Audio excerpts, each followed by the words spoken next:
Muito bem. Muito boa noite a todos e todas, meus amigos, minhas amigas do Grupo Espírita Luz e Amor.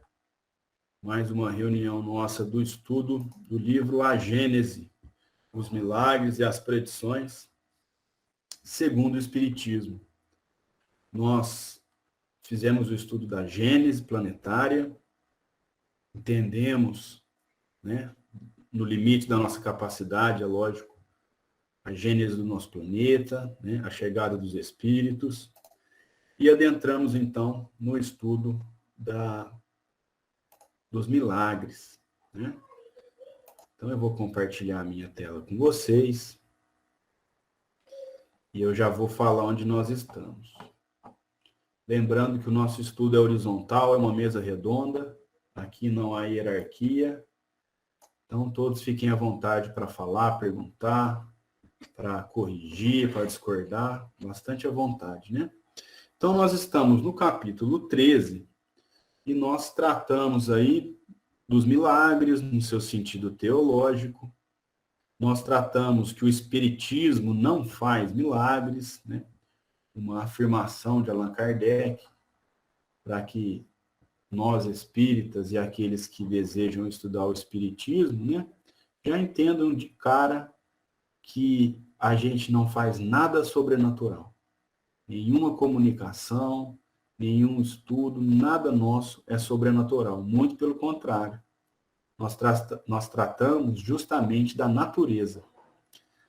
O que acontece é que o Espiritismo trata da ciência espiritual, que a ciência material ainda não adentrou muito, porque um pouquinho a gente sabe que a ciência sempre esteve ali, né, fazendo pesquisas, buscando entender, né?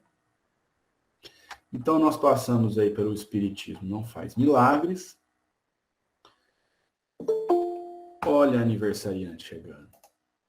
E agora, eu paro aqui para a gente falar. Agora tem que parar, cara. Não tem jeito, né? Não.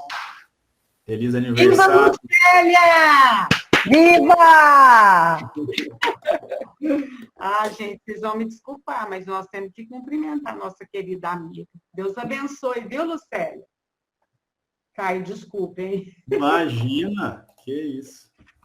A Lucélia dá boa noite a todos, e todo mundo achou que você ia comer um bolinho, que você não ia nem aparecer, mas você é estudiosa, né, Lucélia? Aí não adianta.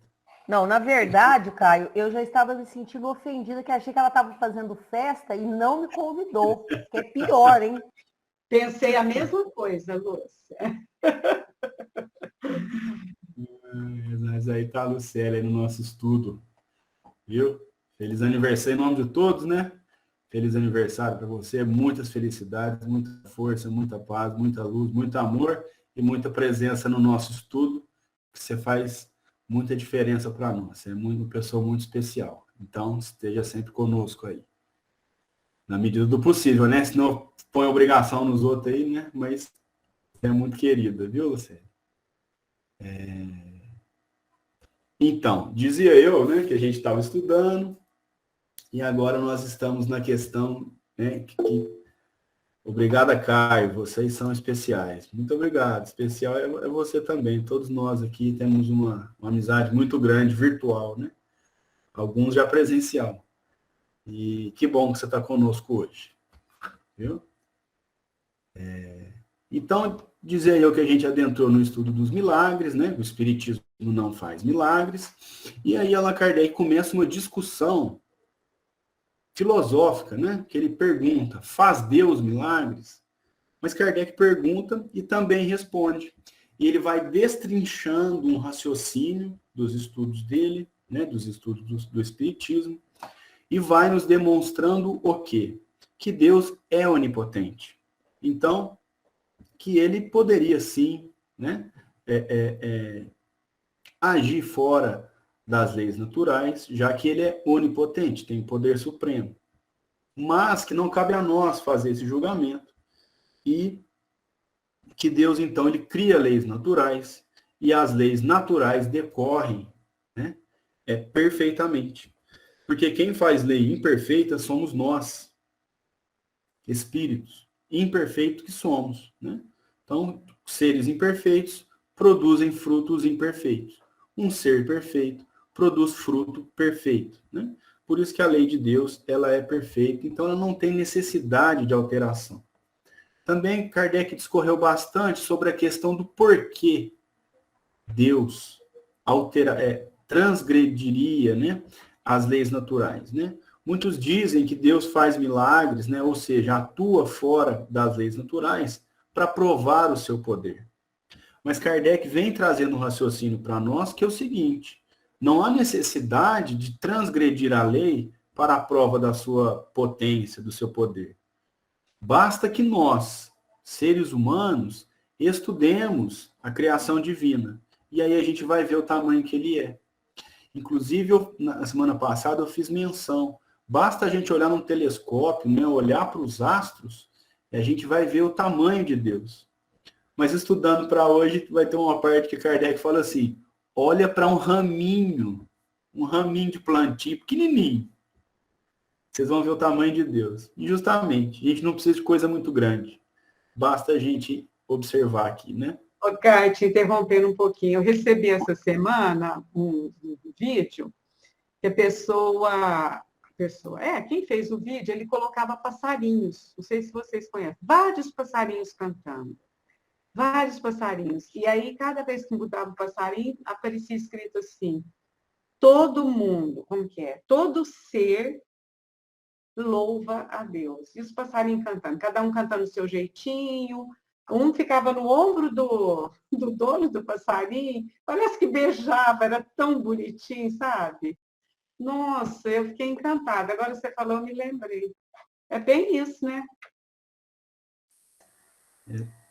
Exatamente. Basta que a gente observe um passarinho, né? Um passarinho constrói um ninho só com um biquinho lá, com só aqueles ninhos fortes, né? Que às vezes cai da árvore, mantém-se firme, que a gente vai ver realmente o tamanho de Deus. Então, não há necessidade de transgressão das leis, para que a gente entenda, ou tenha pelo menos uma parte da dimensão do tamanho divino.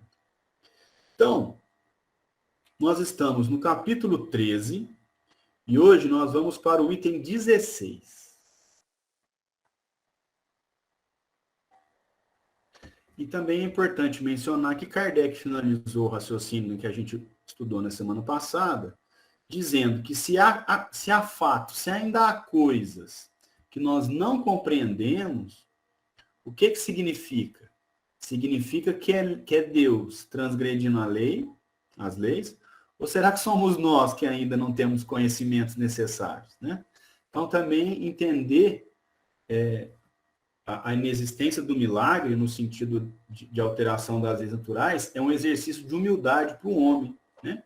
Para quando a gente não entender alguma coisa, a gente saber que nós não dominamos todas as ciências a ponto de achar que aquilo seria uma mudança de lei. Então, vamos lá. Capítulo 13, item 16.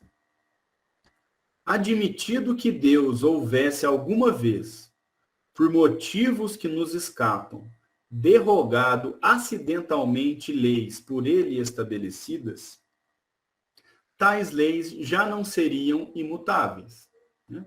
Então, se a gente admitir que Deus pode mudar a lei, mesmo que acidentalmente, nós não teríamos aí leis imutáveis, como são as leis naturais. Mesmo, porém, que semelhante derrogação seja possível, ter-se-á pelo menos de reconhecer que só ele, Deus, dispõe desse poder. Sem se negar ao espírito do mal a onipotência, não se pode admitir-lhe seja dado desfazer a obra divina, operando de seu lado prodígios capazes de seduzir até os eleitos, pois que isso implicaria a ideia de um poder igual ao de Deus. Então, o que Kardec está falando aqui para nós é que, se por um acaso, né, fosse possível essa derrogação, né, essa alteração da lei, obviamente que só poderia vir de Deus. Por que Kardec está falando isso? Porque muitas pessoas acreditam, né, na existência de um espírito do mal, né, dão vários nomes, né, diabo, Satanás, ou o nome que seja dado, indicando que esse ser, né, que nós como espíritas, a gente sabe que a gente não acredita, né, num ser criado com essa potência, que esse ser seria um confrontante de Deus, né? Deus de um lado e o demônio do outro, né? Sendo que esse demônio também teria muitos poderes, né?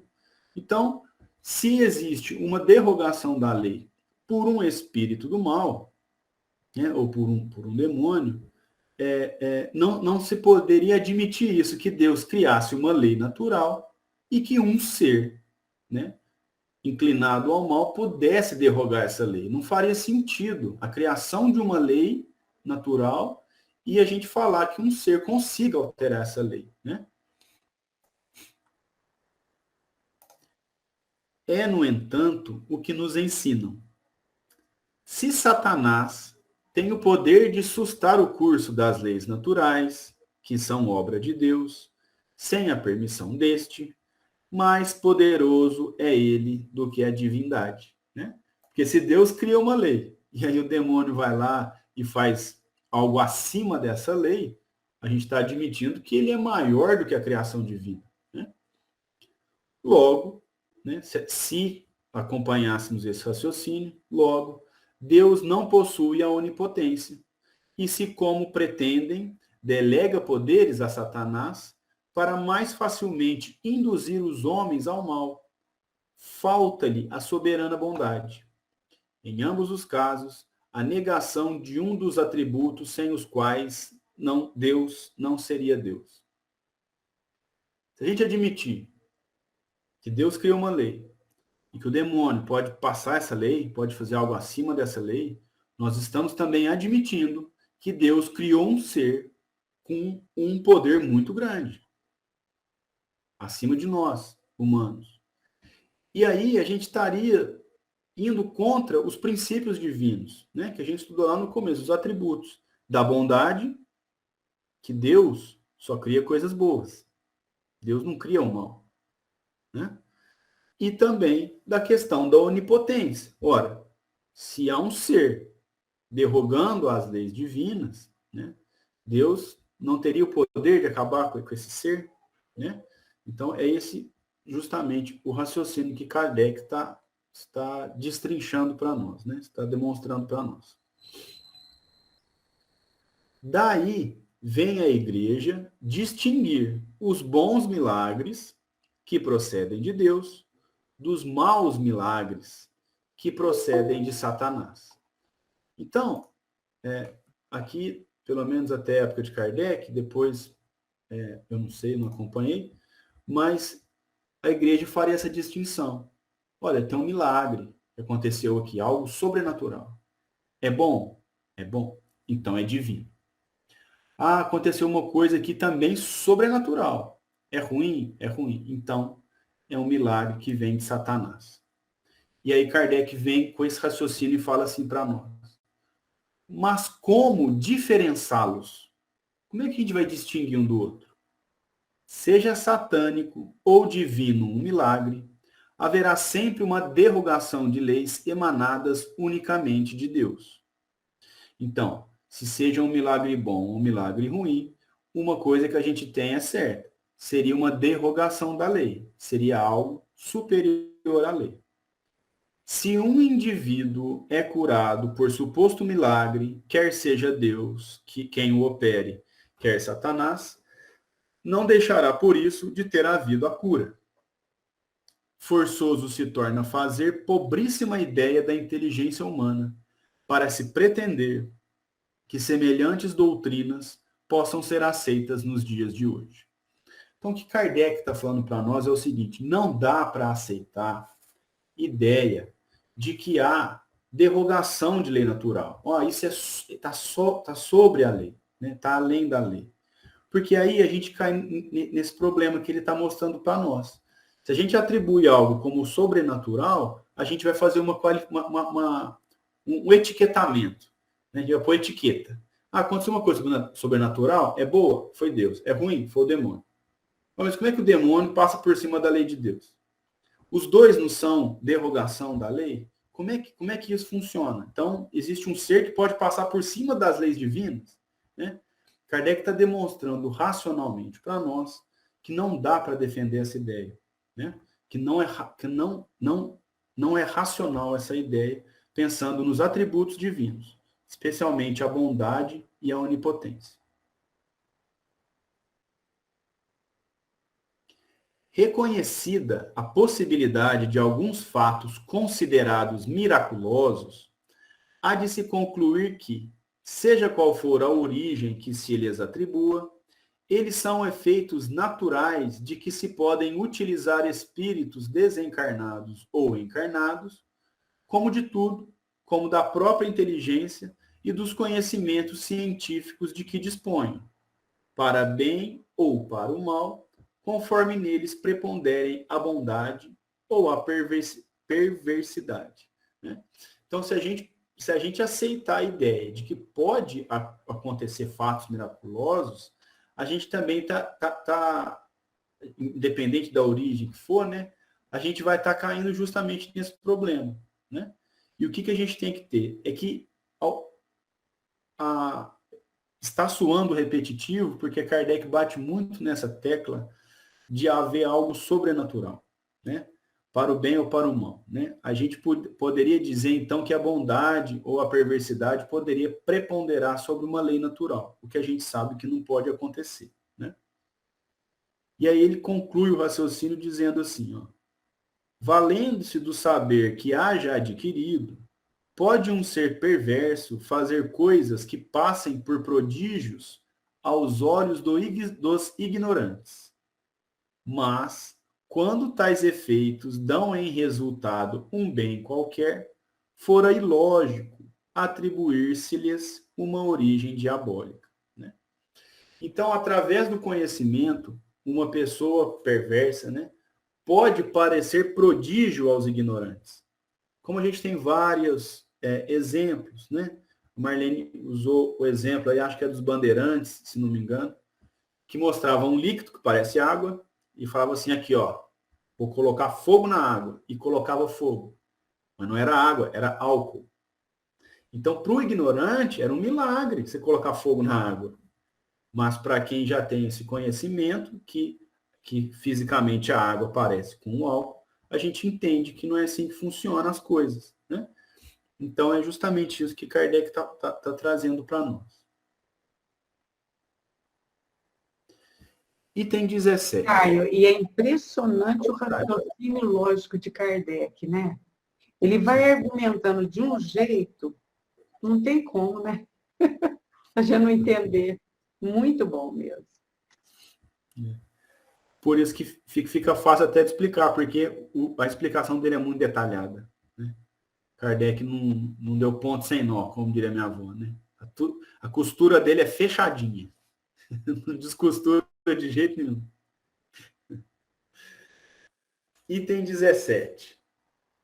Mas a religião, dizem, se apoia em fatos que nem explicados, nem explicáveis são, né? Então tem muita gente que fala isso. Eu só encontro isso na religião, porque é um fato que não se explica, ou é um fato inexplicável, né? E aí Kardec vai falar. Inexplicados, talvez. Porque a gente tem muita coisa inexplicada ainda. Mas por que ela é inexplicada? Porque nós não conseguimos explicar. Porque nós não temos esse conhecimento. Mas depois ele diz, inexplicáveis é questão muito outra. Porque inexplicável é aquilo que nunca vai poder ser explicado. Que não é o caso. A gente tem coisas inexplicadas, né? Que a gente agora não consegue explicar. Assim como uma tecnologia de hoje não pode ser explicada há anos atrás. Mas inexplicável não é assim que acontece.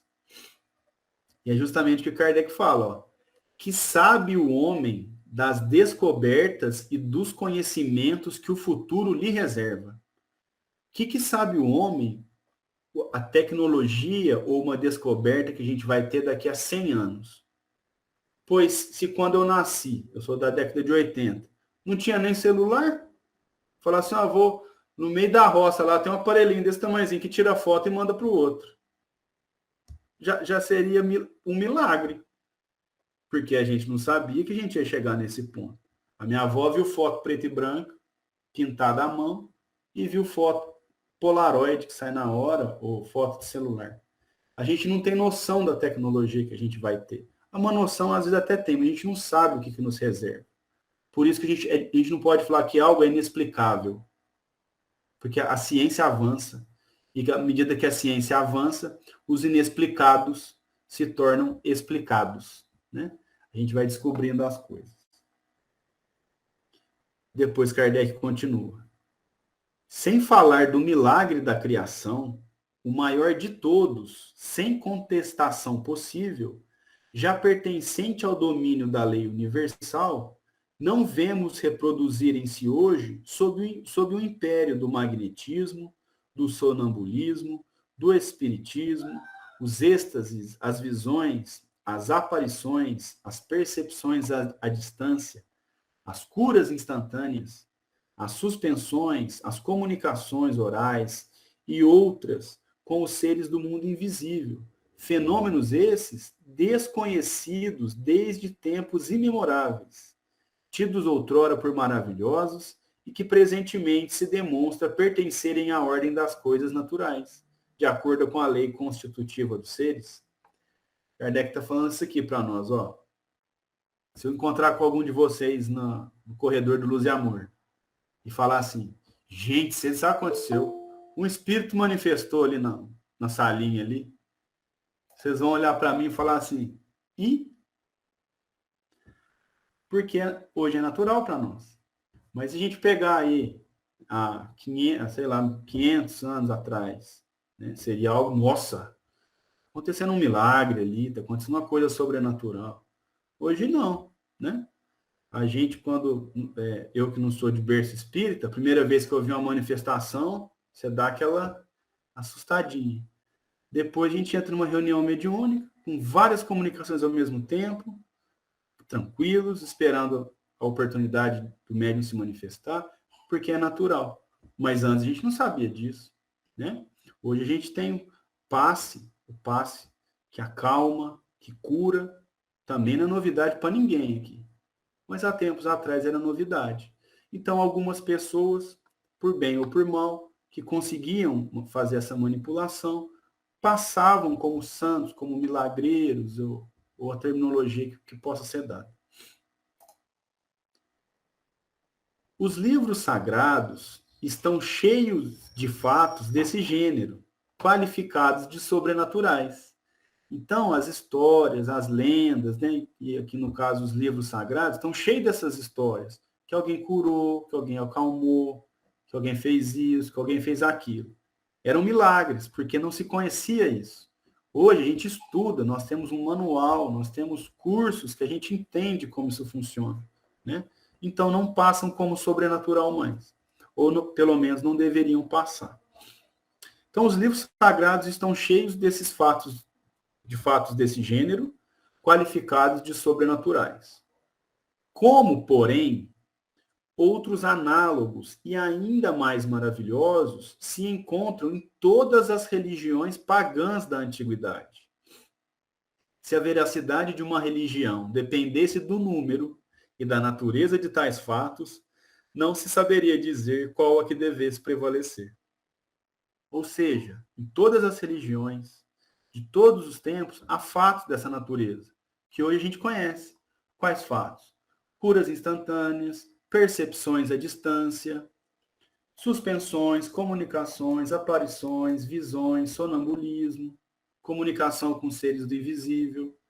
E quando a gente parte do pressuposto, através do estudo é possível fazer isso, que em todos os povos, em todos os tempos, em todas as religiões nós temos essas manifestações, o que a gente pode concluir? São manifestações naturais, que pertencem ao nosso planeta, que fazem parte das leis naturais do nosso planeta.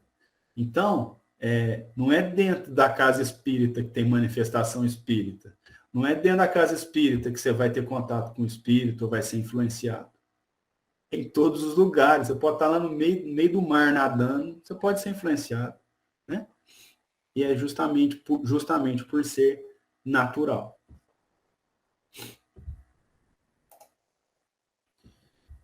o sobrenatural e as religiões. Item 18.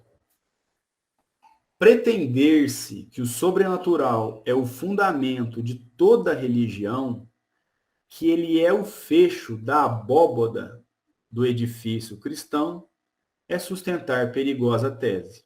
Né? Se a gente defender que o sobrenatural é a base de toda religião, né? Que a derrogação das leis naturais é a base de todas as religiões, que ela é o fecho da abóboda, né? Lembra da abóboda que a gente estudou? O fecho do céu ali, aqui no caso o teto, né? Do edifício cristão. É muito perigoso a gente sustentar isso. Por quê? Kardec vai explicar. Assentar exclusivamente as verdades do cristianismo sobre a base do maravilhoso é dar-lhe fraco alicerce, cujas pedras facilmente se soltam. Isso aqui é lindo. Por quê? Se a gente defender que o cristianismo tem como base, como fundamento, o maravilhoso, a gente cai. Porque à medida que a ciência avança, ela mostra que aquilo não era maravilhoso, aquilo era natural. Ou a gente vai estar colocando o cristianismo numa base alegórica, né? Como a terra parar, ou mexer, transportar montanhas e tal. Se a gente falar que a base é essa, olha, acontece que é maravilhoso, é fora do natural, as pedras se soltam facilmente. Porque a pessoa que é estudiosa, que estuda a ciência, vai abandonar o cristianismo, porque ela vai ver o que pode e o que não pode acontecer. Né? E à medida que a ciência avança e provar que aquilo não foi bem daquele jeito, a gente vai perder a nossa base de sustentação. Depois Kardec continua assim, ó.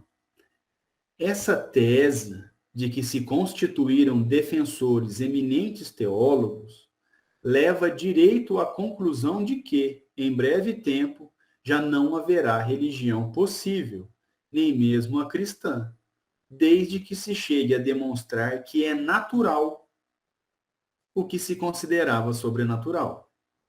Visto que, por mais que se acumulem argumentos, não se logrará sustentar a crença de que um fato é miraculoso depois de se haver provado que não é.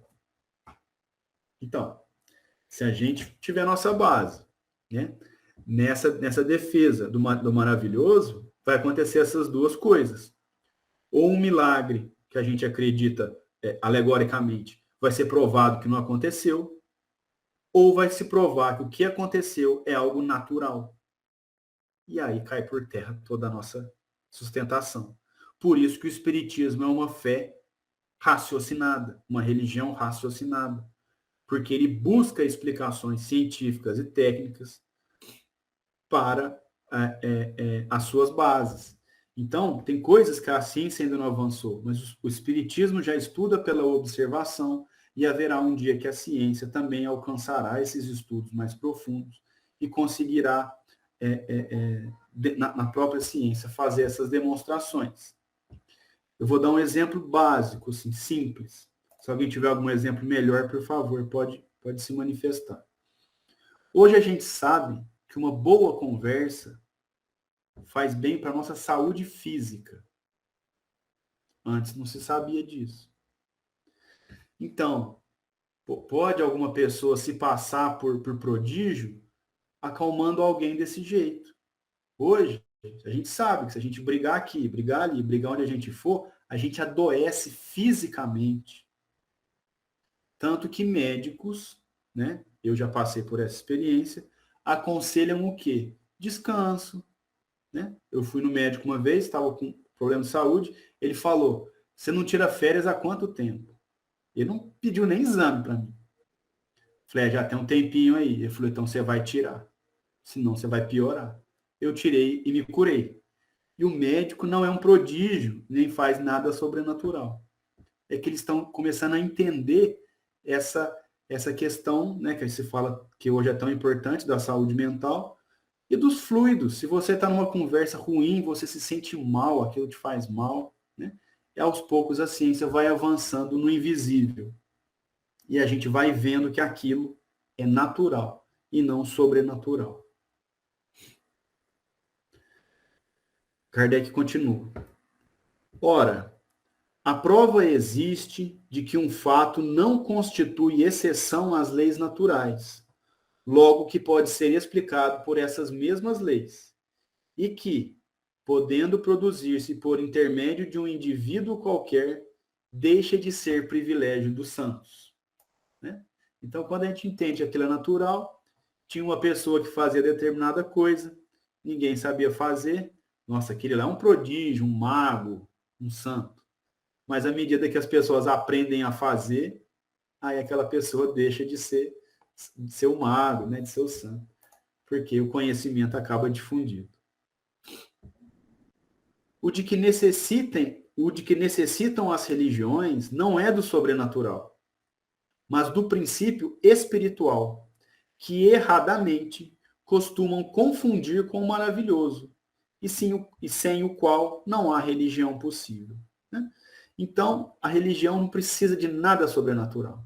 O que a religião precisa entender? O princípio espiritual. O invisível. A gente precisa entender isso. E isso já é praticado. Né? Eu nunca havia tomado um passe por não ser espírita, mas na igreja que eu frequentava, às vezes as pessoas sentavam em volta de uma determinada pessoa para rezar. O que é isso se não um passe? É a mesma coisa. Então, quando o ser humano vai dominando essa ciência espiritual, ele vai sabendo manipular e utilizar isso para o bem. E é isso que as religiões precisam aprender. É dominar, aprender, estudar o princípio espiritual. E não achar que aquilo é maravilhoso, mas tratar de forma natural. E principalmente difundir esse conhecimento. Né? Quanto mais pessoas aprenderem isso, melhor. Para que ninguém tenha privilégio para que o bem seja feito. Caio, Fique à vontade, Verinha. no catolicismo, eles consideram certas pessoas intercessoras. E o que é isso se não um médium? Então, Exatamente. É verdade, a Verinha lembrou bem. A gente faz a reunião de radiação, né? Até na segunda, às 7 horas, eu participo. Mas entre os católicos, eles fazem a reunião de intercessão. É a mesma coisa. O dia que eu fiquei sabendo, né, faz muito tempo, alguém que é católico, minha amiga, falou isso. Pensei, é a mesma coisa, gente. Idêntico, né? É muito interessante. Exatamente. São pessoas, também tem alguns padres que fazem curas, né, que chamam a pessoa, né, tem aquele fluido bom, aquele fluido gostoso de pessoa que está no trabalho do bem e que equilibra o paciente. Né? Então, à medida que as religiões avançam, elas vão entendendo o princípio espiritual, né? E deixando de lado o sobrenatural, é um milagre, é um sobrenatural, não. Né? Já são reuniões aí, como a Verinha e a Marlene falaram, de pessoas comuns, no bom sentido do termo, né? Não são pessoas santas ou maravilhosas. E também tem os benzedeiros, né? Que antes era tão comum, em alguns lugares ainda é. Senão uma pessoa que te encontra, fala coisas boas, te deseja o bem e, consequentemente, te transmite bons fluidos. E aí a cura ocorre, acalma o coração, melhora a saúde mental, a saúde emocional. Né? Então é justamente o estudo do princípio espiritual que leva as religiões a deixar o sobrenatural e realizar essas boas práticas que a gente comentou aqui. O Espiritismo considera de um ponto mais elevado a religião cristã. Dá-lhe base mais sólida do que a dos milagres. As imutáveis leis de Deus, a que obedecem assim o princípio espiritual como o princípio material. Essa base desafia o tempo e a ciência, pois que o tempo e a ciência virão sancioná-la. Muito bonito Kardec falar, olha, o que o Espiritismo está fazendo, né, é olhar a religião cristã num ponto mais elevado. Por que mais elevado? Porque é de um olhar científico, racional, né? Entendendo com uma base sólida as leis imutáveis de Deus, né? que obedecem o princípio espiritual e o princípio material, né? Obedecem às leis de Deus. E essa base acaba desafiando a ciência. Essa base desafia o tempo e a ciência no sentido de que a base está aqui, porque lá na frente vai haver uma sanção, como já vem acontecendo, porque o espiritismo é calcado na observação dos fatos naturais. Então, o que Kardec faz foi observar e catalogar os fatos naturais, a mediunidade, a comunicação dos espíritos. Kardec não criou nada, ele catalogou, ele ouviu, ele selecionou com base científica, né, do pedagogo que era, né, do professor que era, organizou a observação que ele constituiu, ele e a equipe dele. Então, ele só observou e catalogou. Então, é a ciência pura. A ciência pode vir, talvez explicar, talvez até com um pouco mais de profundidade. Porque tem coisas que Kardec não conseguiu explicar tão bem, ele deixa claro isso. Mas ele mostrou a eficácia do passe, a comunicação dos espíritos, a perpetuidade do espírito, que as pessoas continuam as mesmas depois de perder o corpo, né? E por aí vai.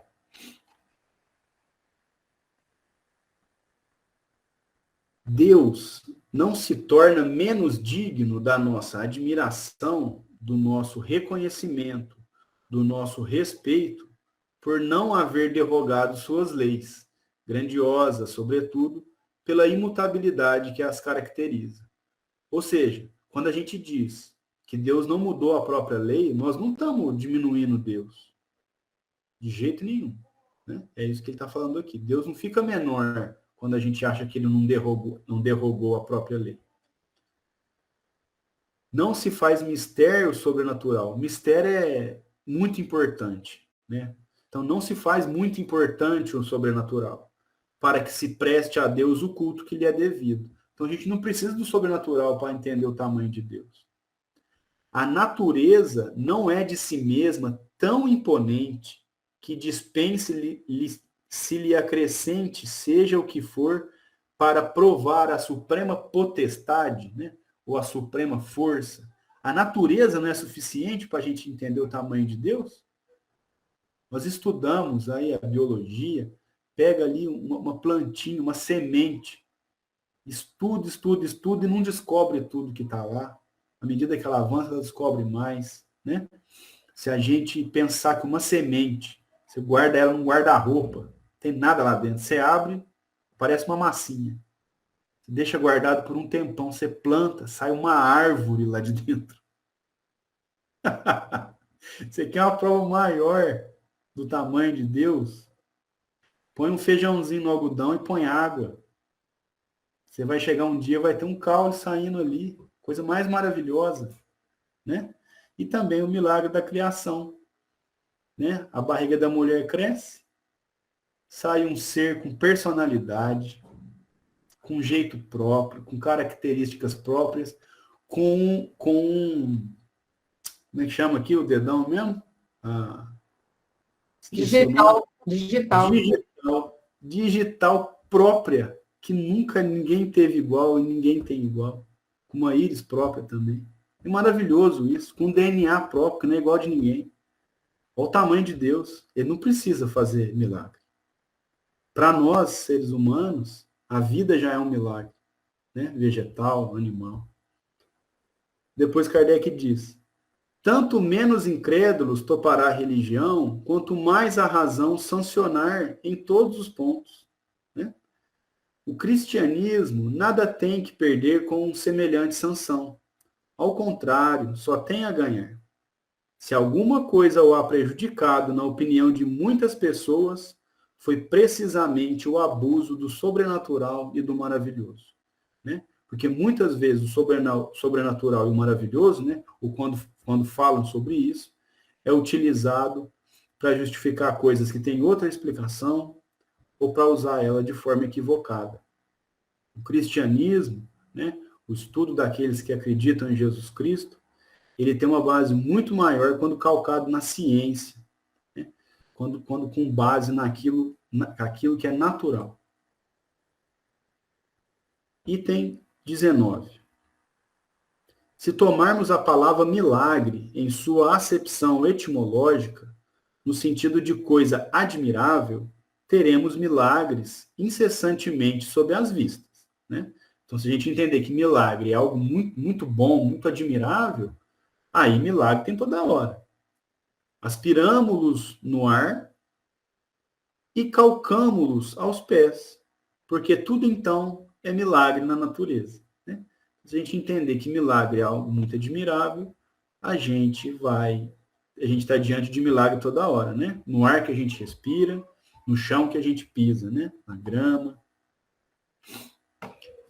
Querem dar ao povo, aos ignorantes, aos pobres de espírito, uma ideia do poder de Deus? Então, vocês querem pegar para aquela pessoa que não tem conhecimento e mostrar o tamanho de Deus? Kardec vai falar o que você tem que fazer. Pode anotar aí. Mostrem-no na sabedoria infinita que preside a tudo, no admirável organismo de tudo que vive, na frutificação das plantas, na apropriação de todas as partes de cada ser às suas necessidades, de acordo com o meio onde ele é posto a viver. Mostrem-lhes a ação de Deus na vergôntea. Vergôntea é um raminho fino de árvore. Na vergôntea de um arbusto. Na flor que desabrocha, no sol que tudo vivifica. Mostrem-lhes a sua bondade na solicitude que dispensa a todas as criaturas.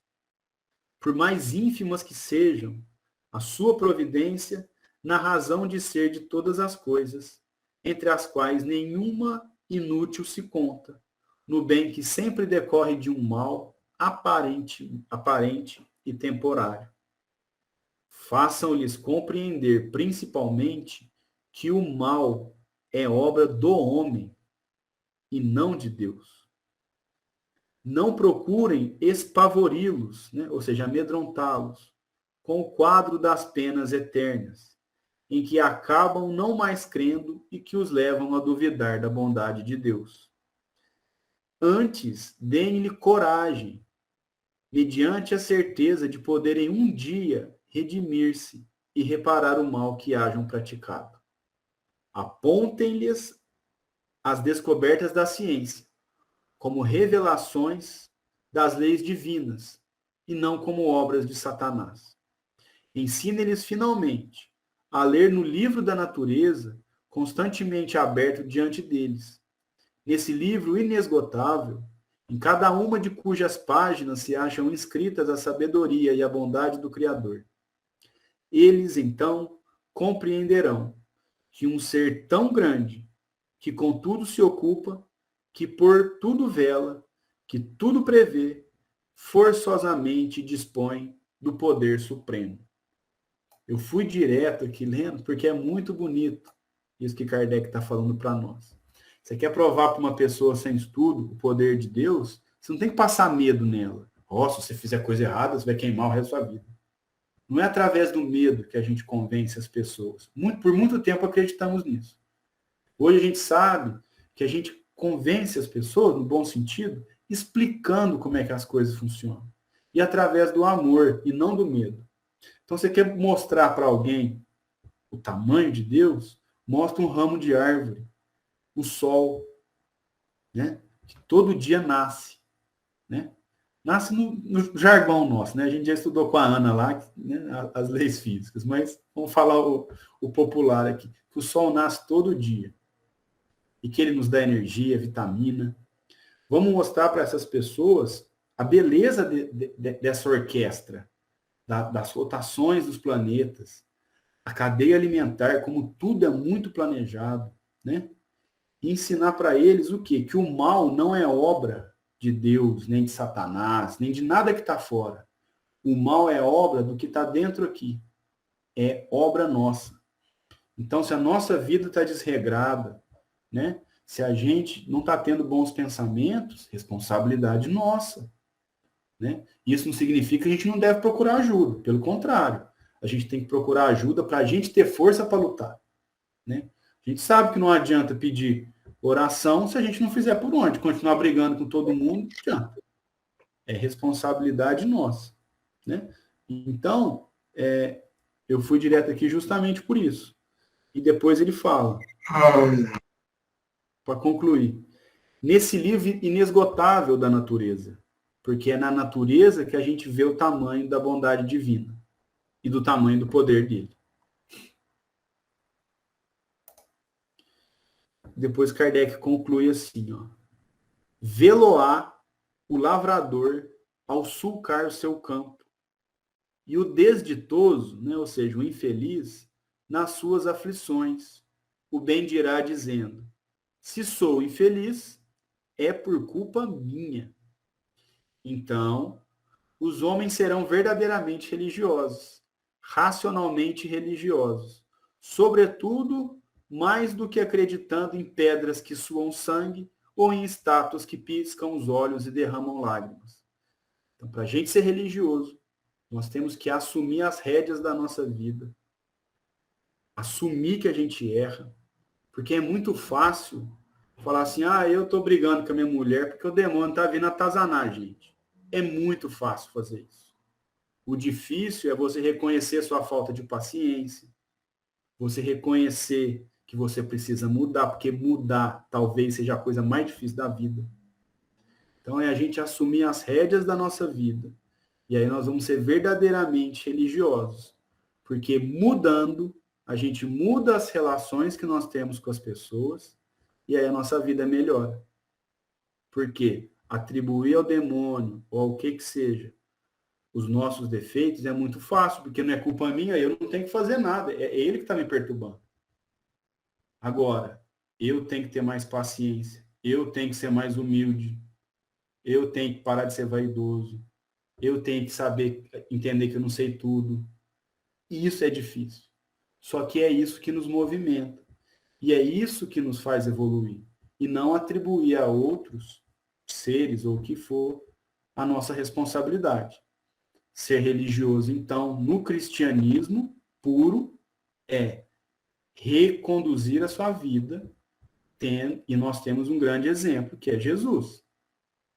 Então, a gente observa e estuda o que ele fez, não para fazer igual, porque nós não temos condição de fazer isso agora, mas para ter um norte, por onde ir, né? Para o que fazer. Se a gente está sendo violento, dá para falar que a gente está sendo cristão, mas nunca na vida, porque Cristo nunca foi violento. Se a gente está mentindo, se a gente está enganando, se a gente está incitando ódio, nós não podemos nos dizer cristãos. Porque Jesus mandou perdoar. E ele usa um termo 70 vezes 7. Ou seja, tem que perdoar, meu filho. Sempre. Se você apanhou, você não vai bater. Você vai dar outra face. Então, esse é o cristianismo verdadeiro, que é o cristianismo do amor. E a Lucélia, aniversariante, está falando para nós. Ser verdadeiramente religioso é ser racionalmente religioso. Que frase profunda. Realmente, uma frase muito profunda. O ensinamento de Kardec que para ser verdadeiramente religioso, a gente tem que usar a razão e para poder praticar o amor, né? Mas é difícil demais da conta. Se fosse fácil, nem aqui a gente tava. Mas as regras do jogo são essas. Euripides, fica à vontade. Bom, é isso, do capítulo 13. Alguém quer fazer algum comentário nesses minutinhos finais? Pode ficar à vontade.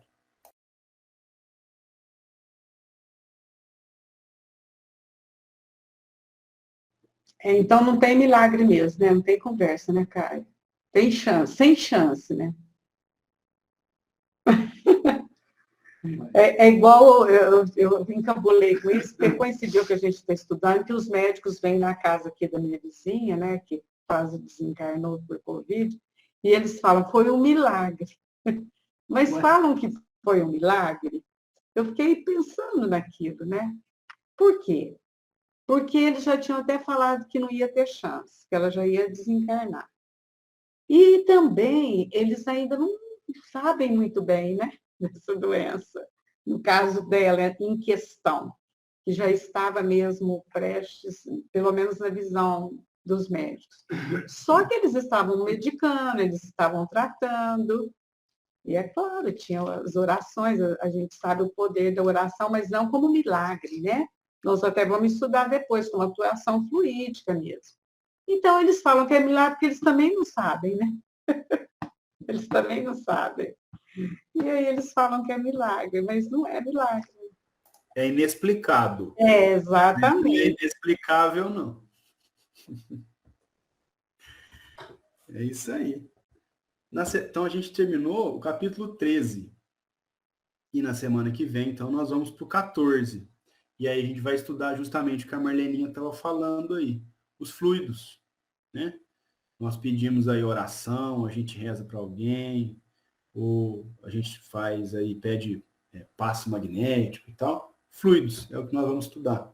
Vamos falar da natureza das propriedades, a formação e as propriedades do perispírito, a ação dos espíritos sobre os fluidos, a fotografia do pensamento, qualidade dos fluidos, explicação de alguns fenômenos considerados sobrenaturais, né? Então, a gente vai entender cientificamente algumas coisas que até então a gente achava que era sobrenatural, como vista espiritual ou psíquica, dupla vista, sonambulismos, sonhos, catalepsia, ressurreições, curas, aparições, transfigurações, manifestações físicas, mediunidade, obsessões e possessões. Ou seja, vai ser difícil, mas a gente está... Mas nós estamos aqui, Kardec explica tudo esmiuçado, graças a Deus, graças ao trabalho dele, então a gente vai dar conta. E aí a gente vai entender muitos milagres aí que a gente até então considerava milagre, agora a gente vai entender através da ciência espírita que não são milagres, mas sim manifestações naturais.